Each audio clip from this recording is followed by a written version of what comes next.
Well, what a pleasure. I'm now joined by John Marshall from the National Highway Traffic Safety Administration. John, welcome. Thank you, good to be here. Thank you very much indeed for taking the time to talk to us today. My pleasure. So John, give us a little bit of an insight as some of the things your agency is working on right now. Sure, at the National Highway Traffic Safety Administration, NITSA, we're focused on our mission. And our mission is to save lives, prevent injuries, and reduce economic costs related to traffic crashes. And we do that through research, through education, through safety standards, and through enforcement.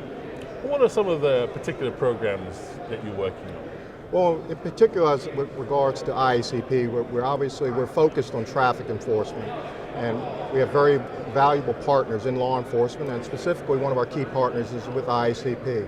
Tragically, in 2015, 35,092 people were killed in traffic crashes, and that represents a 7.2% increase over the previous year, the largest increase in 50 years. And 94% of those crashes were due to driver behavior, things the drivers do behind the wheel. That's why traffic enforcement is so important, in particular with regard to getting impaired drivers off the road. We talk about the 4 Ds, drunk driving, driving under the influence of drugs, distracted driving, drowsy driving. We're also focused on speeding, that claims approximately 1/3 of the fatalities, and making sure that people buckle up.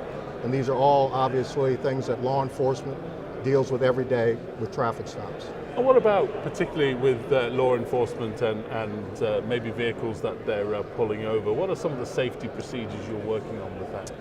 We're actually working on 2 officer safety related programs. The first deals with move over. These laws are in effect on the books in all 50 states in our nation. Basically requires drivers as they're approaching law enforcement and other emergency vehicles stopped on the road with their emergency lights activated. If safe to do so, they need to either move over a lane, and if they can't do that, then they need to slow down. We're trying to protect the officers as they're doing their job on the side of the road, and there's materials available to download at trafficsafetymarketing.gov. The other officer safety initiative, recently we finalized a cooperative agreement for technical assistance and funding to the Below 100 initiative. That's an initiative designed to prevent line of duty deaths, and it's based on 5 tenets. Wear your vest, and that's your traffic safety vest, reflectorized vest, and your body armor. Wear your seatbelt, watch your speed, WIN, which stands for what's important now, which basically means focus on what you're doing, minimize the distractions, and finally that complacency kills. This program is making a difference around the country and is preventing line of duty deaths. Everybody's talking at the moment about driverless cars, aren't they? How's your agency trying to make that safe? We know, going back to that 94% number, 94% of traffic crashes being caused by human factors. Think for a minute how much safer our roads would be if we could take the human factors out of play. Right.